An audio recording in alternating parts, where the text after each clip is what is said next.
उपमुख्यमंत्री शिवसेनेचे मुख्य नेते एकनाथ शिंदे आणि खासदार डॉक्टर श्रीकांत शिंदे यांच्या वाढदिवसानिमित्त मध्यरात्रीपासूनच कार्यकर्त्यांमध्ये कमालीचा उत्साह संचारला आहे।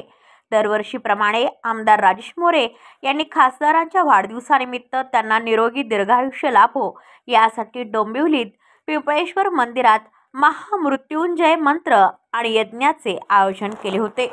यावेळी जिल्हाप्रमुख गोपाल लांडगे, विधानसभा क्षेत्र सचिव आणि डोंबिवली शहर सचिव संतोष चव्हाण, माजी नगरसेवक विश्वनाथ राणे, महापौर विनीता राणे, उपजिल्हाप्रमुख रवी पाटील, मही नगरसेवक प्रकाश माने, माजी नगरसेवक पंढरी पाटील, महिला शहर संघटक केतकी पवार, पिंपळेश्वर मंदिर ट्रस्टचे अध्यक्ष मोहन पाटील, एकनाथ पाटील, उपजिल्हाप्रमुख शीतल लोके, तालुका प्रमुख महेश पाटील, विकास देसले, अनिल पाटील, उपशहर प्रमुख दिनेश शिवलकर, संतोष तळाशिलकर, बाला म्हात्रे आणि इतर पदाधिकारी कार्यकर्ते उपस्थित होते। सेनेचे मुख्य नेते एकनाथ शिंदे आणि लाडके नेते खासदार डॉक्टर श्रीकांत शिंदे यांच्या वाढदिवसानिमित्त महिनाभरापासूनच कार्यकर्त्यांमध्ये उत्साह संचारला आहे। शहरात जागोजागी होर्डिंग बॅनरद्वारे कार्यकर्त्यांनी खासदार शिंदे यांना शुभेच्छा दिल्या आहेत। तर रात्री 12 वाजता डोंबिवलीतील शेकडो कार्यकर्त्यांनी आमदार राजेश मोरे यांच्या समवेत ठाणे निवासस्थानी खासदार डॉक्टर श्रीकांत शिंदे यांना शुभेच्छा दिल्यानंतर आज पिंपळेश्वर महादेव मंदिरात महामृत्युंजय मंत्र आणि यज्ञाचे आयोजन करण्यात आले होते। या यज्ञात आहुती देत शिवसैनिक पदाधिकाऱ्यांनी दोन्ही नेत्यांच्या दीर्घायुष्यासाठी प्रार्थना केली। दरम्यान या प्रसंगी बोलताना जिल्हाप्रमुख गोपाल लांडगे यांनी महामृत्युंजय मंत्र यज्ञाचे फार मोठे महत्त्व आहे, म्हणूनच लाडके खासदार डॉक्टर श्रीकांत शिंदे आणि शिवसेनेचे मुख्य नेते एकनाथ शिंदे यांच्या वाढदिवसानिमित्त त्यांना निरोगी दीर्घायुष्य लाभो तसेच त्यांना जनतेची कामे करण्यासाठी बळ मिळो असे साकडे पिंपळेश्वर महादेव मंदिरात घातल्याचे सांगितले।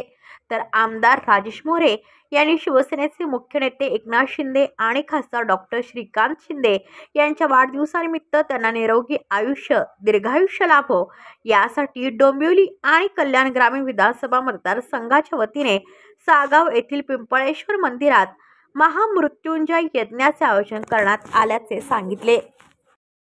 महाराष्ट्र राज्याचे लाडके मुख्यमंत्री आणि शिवसेना पक्षाचे मुख्य नेते सन्माननीय एकनाथजी शिंदे साहेबांचा असलेला 9 तारखेला वाढदिवस आणि या कल्याण ग्रामीणचे कार्यसम्राट किंगमेकर सिंगम असे असलेले आपले कल्याण लोकसभेचे लाडके खासदार श्रीकांतजी शिंदे साहेब यांचा असलेला 4 तारखेला वाढदिवस आणि या दोघांच्या वाढदिवसानिमित्त या पंचकृषीतला असलेला हा सागाव येथील पिंपळेश्वर महादेव मंदिर येथे दोन्ही नेत्यांच्या वाढदिवसानिमित्त महामृत्युंजय जपाचं आयोजन करण्यात आलेलं आहे। त्यांचं आरोग्य चांगलं राहो, त्यांना यश निर्माण हो त्यासाठी हा महामृत्युंजय जप आयोजित करण्यात आलेला आहे। कल्याण ग्रामीण आणि डोंबिवली शहराच्या वतीने हा आयोजित केलेला आहे।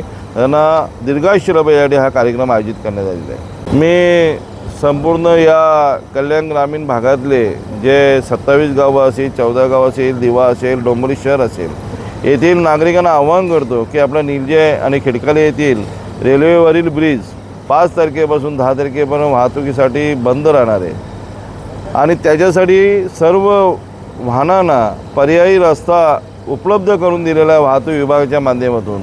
तर पर्यायी रस्त्याचा वापर करावा जेणेकरून कुठेही वाहतुकीची अडथळा निर्माण होणार नाही अशी मी नागरिकांना आवाहन करतो आणि विनंती करतो। श्री पिंपळेश्वर महादेव मंदिर या पवित्र ठिकाणी माननीय महाराष्ट्र राज्याचे उपमुख्यमंत्री आणि शिवसेना मुख्य नेते एकनाथजी शिंदे साहेब यांचा 9 फेब्रुवारीला वाढदिवस आणि त्याचप्रमाणे कल्याण लोकसभा क्षेत्राचे लोकप्रिय खासदार संसद सदस्य डॉक्टर श्रीकांतजी शिंदे यांचा आज वाढदिवस आणि त्यानिमित्ताने या पवित्र क्षेत्री महामृत्युंजय जप यज्ञ आयोजित करण्यात आलेला आहे। निश्चितपणे हा कार्यक्रम करण्याचा उद्देश असा की माननीय एकनाथजी शिंदे साहेब आणि डॉक्टर श्रीकांतजी शिंदे साहेब यांना निरोगी दीर्घायुष्य लाभावं, त्याचप्रमाणे जनसेवा आणि लोकसेवा करण्यासाठी त्यांना पाठबळ मिळालं याकरता आजचा हा कार्यक्रम आयोजित केलेला आहे. महामृत्युंजयाचं फार महत्त्व आहे आणि त्यामुळेच शुभ कार्य येथे आरंभलं आहे. ब्युरो रिपोर्ट डोंबिवली, आपले वृत्तप्रहार. तुमच्या आजूबाजूला घडणाऱ्या घटना पाहण्यासाठी आपल्या वृत्तप्रहार वाहिनीच्या यूट्यूब चॅनलला सबस्क्राईब करा. तसेच नव्या व्हिडिओची नोटिफिकेशन मिळवण्यासाठी बाजूला असलेल्या बेल आयकॉनवरती क्लिक करा. प्रत्येक बातमीला लाईक करा आणि शेअर करा.